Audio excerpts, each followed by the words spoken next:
everybody, it's Irene with BrainStormAcres, and I am in the greenhouse.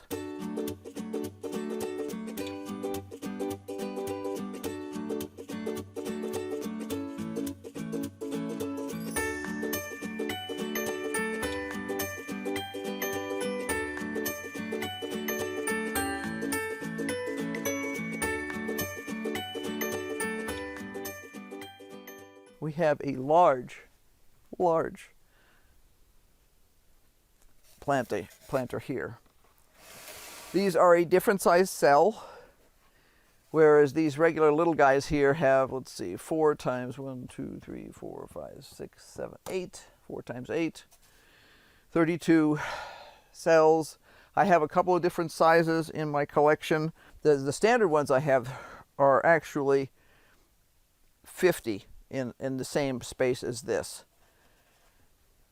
And it's not that critical. I chose to do these because these cool little things like this were gifted to us by our friend Steve at Digwell Green Fingers for Christmas. And I'm enjoying having the ability to say, okay, I just want 4 of these, and when these guys are ready, I'm just going to pick it out of there. Now, if you get the standard big trays like this, you can do the same thing. I just decided that there's some plants that I want to have the ability, better ability, to control how I move them around and stuff like that. Now this beast here is, obviously a lot more cells, but these are perfect for things that you're either going to pot up or that don't require as much space. I'm going to plant leeks in here. I'm going to plant Sweet Williams in here, which is a type of dianthus. Those are a perennial. One of the things I'm working on in the garden the last couple of years is I like perennials that just come up every year and do their own thing. My mom always had a good selection of perennials in the garden, and I like that. It's nice that every year you know the stuff's just kind of come back. So I am going to plant, I'm not going to plant my spinach in here. That's going to go in one of the buckets over here. But I'm going to plant leeks, I'm going to plant onions, and I'm going to plant Sweet Williams in here. And I also have some other old dianthus seeds that I might plant, but let's get to that. There's the leeks. There's a couple of packs of onions because I wasn't sure how many I had. There's the spinach. I am going to only put 1 seed in each one of these. Professional growers a lot of times will actually use I think of it as a massive dibble. It's a piece of plywood that has little sticks sticking out the bottom of it, and you basically put it on the top, push it down, and it makes a hole in every single one of these. Now I have leeks planted in 2 rows here. I'm going to plant 1 more row of leeks, I think. Megaton leeks. These 3 rows are all in. Now, candy onions.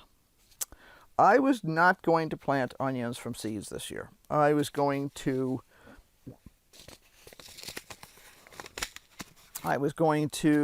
buy sets. And people either wanted to sell me really large quantities, more than I wanted, or they didn't have what I wanted. Now, I was at a big box store the other day, and I said, ooh, they've got onion sets. I'm excited. And then I looked at them, and usually when I buy onion sets, it'll say whatever the variety is and what kind of an onion it is. So it'll say, for instance, candy onion, sweet whites, or something like that. These said they had 3 kinds. They had white, they had red, and they had yellow. Well, okay, what kind of onions are they? And just because an onion is white doesn't mean it's a sweet onion. So I did not buy those because I want to know what it is for real. If it was a severe emergency, would I buy it? Yeah, I would. but it's not a severe emergency yet. So I knew I had candy onion seeds at home, so I was just going to go with that instead. I had hoped to avoid that drama, but I had also bought the seeds in case we had that drama, because last year I had a hard time getting sets of things. I think I did manage to get some candy onions. I also planted some of our itty bitty onions from the previous year as sets, and it worked. I still will watch for them. We really, really like candy onions. They are very, very, very favorite. They are sweet and they hold well. I still have onions from last summer. Some of them are hanging on the wall in a braid, and some of them are just sitting in a box, kind of in the shade. I grew up with yellow onions, and to me, yellow onions were always a bit, I don't know, I didn't care for them that much. I mean, they're fine cooked, but they're just fine. They're not wonderful. And when I found candy, it was like, whoa, they are so sweet. All right, so we've got candy there. Now, I actually have a piece of board underneath this because this table's not completely level. And I have water in the bottom of here because I'm moisturizing the soil right now. You have to be careful when you're using the smaller cells in a hot climate like we are in. The easier thing to do is actually get the larger cells. But when you're doing a lot of stuff like I am, and I'm out here every day, we very rarely have any mistakes because I'm out here multiple times a day. I have 3 alarms that go off on my phone during the day. And right now, because we're adjusting things here, because we're in that kind of annoying in-between springtime when some days it's quite hot and other days it's not. These are supposed to be planted 1/4 inch deep. You'll notice that most plants are supposed to be planted 1/4 inch deep. There are some that aren't. I have some beautiful dianthus in the garden right now, but I've been having trouble with them being damaged by gophers. At the end of the summer last year, everything was eaten by deer. And these are taller than the other ones that I've been growing. So these can go like in the back of the bed, and they'll bloom all summer. All right, so there's that. The reason I'm doing it from 2 ends of this at the same time is I haven't exactly decided how many seeds I'm going to plant. And this gives me time to figure it out. Okay, so we've got leeks, onions, Sweet William, which goes all the way to here. And that gives me 1, 2, 3, 4, 5 rows in the middle here. And what I'm going to do is I am going to plant 1 more row of candy.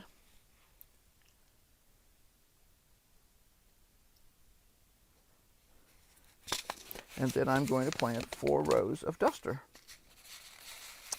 which is a new to us onion variety that was recommended by Haas Tools. And we've been gradually trying a bunch of their seeds because we couldn't get some of our regular seeds, and also because they had some new varieties. And it's kind of, I don't know, when you watch somebody grow it and you see what it looks like and you hear what they think about the flavor and stuff, sometimes that's a more effective marketing technique to me than just showing me a picture in a catalog. We did also get some backup candy onions from Haas Tools, just in case the seeds that we have from Johnny's were too old, which we didn't think they were. But right now it's kind of like belt and suspenders. It's not a bad idea. And we'll keep them cool and in the shade and all that kind of stuff, and they'll be fine. Onion seeds are easy to negotiate because they're almost like a little pyramid, and you can't roll them through your fingers as easy as you can, say, a brassica seed, which is round, but they're still pretty darn easy to work with. And they're not as slippery as the brassicas, so I don't have as much trouble with accidentally winding up with extra seeds where I won't want them. And they don't seem like they bounce quite as much. It seems like the little brassica seeds sometimes they just take off and bounce on you, and you're like, no, stop that. But I'm looking forward to trying these. They recommended them highly. They're appropriate for our part of the United States. They have a chart on their website that helps you figure out what kind of onions you should grow. Onion happiness is based on day length, and that means the number of days of sunlight that you get every day. And believe it or not, it makes a big difference where you are in the United States as to how much sun you get at different times of the year. I have two options. I could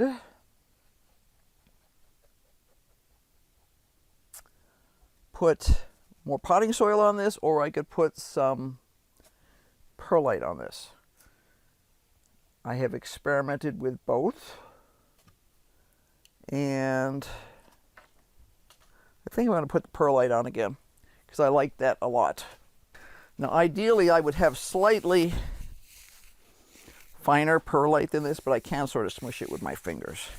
They sell different sizes of perlite, so I'm actually kind of smushing this with my fingers a little because this is a little larger than I would choose. All perlite does is it acts like a mulch, and it helps to keep the moisture underneath. And it doesn't have to be perfect. The whole idea is it just sort of provides a little bit of mulch, basically. Some people seem to feel it also reduces the chance, if you're in a place where you have trouble with fungus gnats, it seems to reduce that problem for some people. Fungus gnats are fairly rare here. They are not unheard of. I have actually had them briefly, but if you let the soil dry out, it normally takes care of them immediately. But in damper climates, sometimes fungus gnats can be a problem. It does reduce the amount of algae growth that you get on damp soil too, which is something that we do deal with in the greenhouse here. I've never found the algae growth to hamper my plants at all. It just looks green, that's all. I could use any kind of water source for this. And I'm going to cheat and use my sprayer, same as before.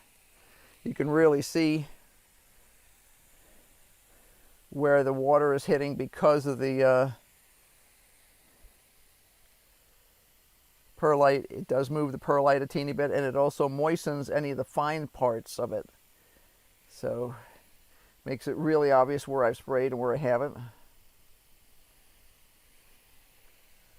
I am watering this from the bottom too because the soil was, well, from experience I know that this particular type of seed planting tray requires more moisture because the individual cells are smaller, and in our climate with it being severely dry you have to be careful.